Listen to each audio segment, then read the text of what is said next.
We're here at beautiful Sawfish Bay Park in Jupiter, and I'm going to show you guys how to rig for Goliath Grouper. Just taking a little walk. Ooh, there's a big needlefish. Water's really nice and clear. Don't you agree? There's a chair.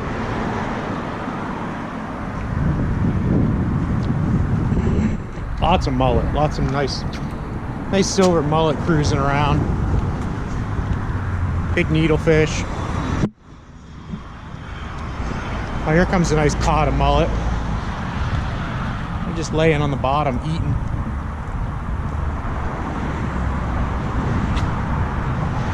Today we're going to do a video on how to rig for Goliath Grouper. Everything from the leader, hooks, crimps, actual crimping, swivels, the equipment we use. In the video we used a handline on rope. That was only because that was what we had in the boat. Normally I use a rig like this. That's a Okuma Makaira 50 wide, straight 300-pound mono, and that's the typical rig I use on my charters. Everybody rigs a little bit differently when it comes to Goliath Grouper. You know, everybody who fishes for them fishes different structure, different areas, so they might use a different kind of rigging than I use. Some might use bigger sinkers, some might not use any sinkers. However, I mix it up. I rig some with sinkers, some without sinkers, and you'll see that I always use real big hooks and real heavy mono. That prevents us from breaking off in the structure. All right, come on over here. Come on over here. All right, so use your good pair of crimpers to cut your arm's length of the leader you're going to use. Now just remember, your weakest link is usually your swivel or your crimps or your mono. It just depends which is the lightest. In this case, the weakest link is going to be the mono on my fishing rod because it's only 300. 600-pound leader for abrasion resistance. My swivel's plenty strong. I think that's like a 700-pound swivel. So that's the weakest link, is that mono right there. So we know everything else is good. We're not going to have failure any other way. I use 600-pound mono to avoid abrasion. If it's sprayed, it gets in the wrecks, it gets in the structure, and immediately you break off and lose your fish. This will chafe around for a while. Just rub on those rocks and it will give you that time to pull that fish out before you lose it. Now, there's all different size crimps. For 600 pound you need the 2.7, and these are double sleeve copper crimps. I prefer these over the aluminum crimps because I just like the way they crimp down, and they're really clean when you crimp them, as you'll see. So, nothing fancy, nothing crazy. You just put it through like so. And I like to add just a little bit extra on the crimp there of line sticking out the top, just in case there is any slippage, which I've never had. My crimps are usually pretty true. So, if you look here, there's numbers. That'll give you an idea of what size you're crimping, and you can use the appropriate size on your crimps. Now what I'll do is, a little bit down the crimp, we're going to do 2 crimps. On the first one, just go ahead and squeeze it as hard as you can. Now, a little bit more down on the opposite side, so you leave a little gap in there. Now another one, as hard as you can. Now that's a nice clean crimp. So that's set, that's made, that's as good as it can get right there. On the other end, we'll attach our jumbo barrel swivel. Same exact way.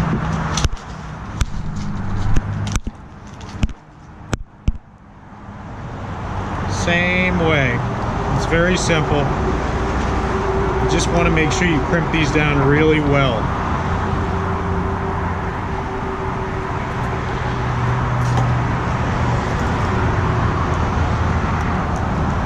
really want to squeeze them.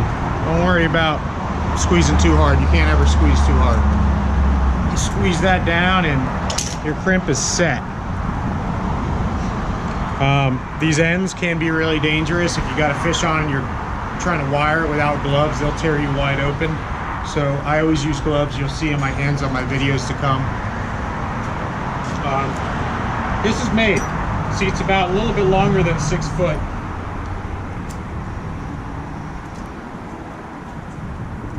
And this we will attach to our fishing rod, straight to 300. I don't tie a knot.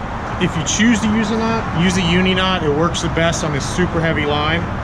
So the 300, we're doing a little smaller crimp, and we're just going to connect it straight to the swivel. Now we're going to adjust our size on the crimp because it's a little lighter. Give it a good squeeze. And this guy is ready to go. This is a fully made rig. 20-0 hook. This is the Okuma Makaira 50 wide. And I'm using straight 300-pound monofilament on it for abrasion resistance rather than braid. This is Okuma's beefiest rod, which is the Makaira 6 foot extra heavy. And it's only rated for 120, but it handles the 300 pretty well. This is their beefiest roller guide rod, should I say. They have some actually really heavy ones, but this is the heaviest with roller guides. Now that I've showed you how to rig yourself, let's go catch a Goliath.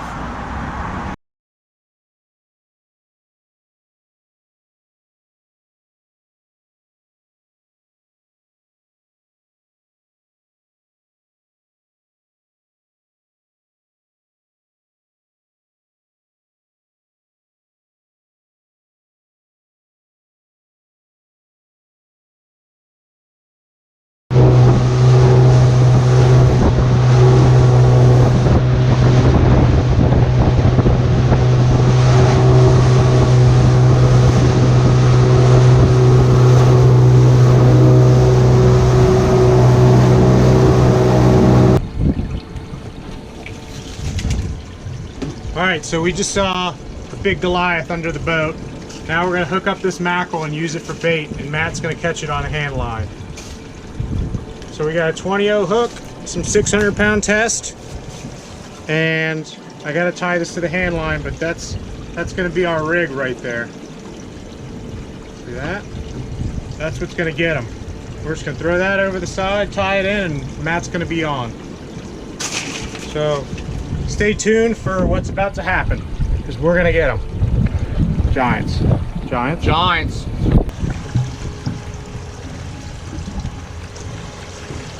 Oh, these get thumped? Yeah, you do. Alright, now come tight.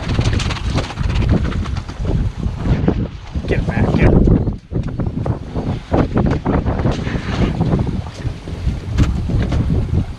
You can let him run a little bit if he wants to run now. You got him. You got him mostly up. You got him.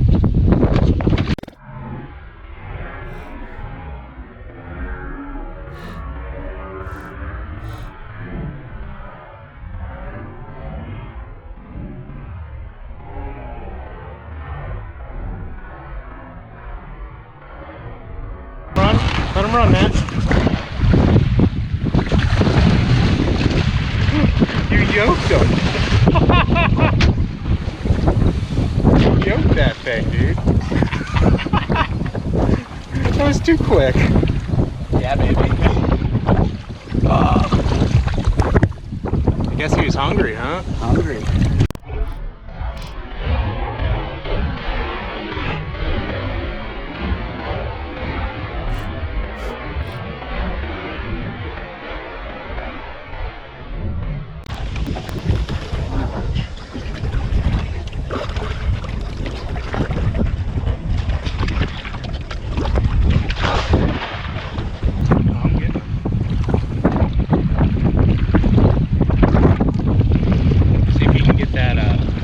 Like right here, and then see if you can work that hook out. There's no barb on it, so it should pop right out.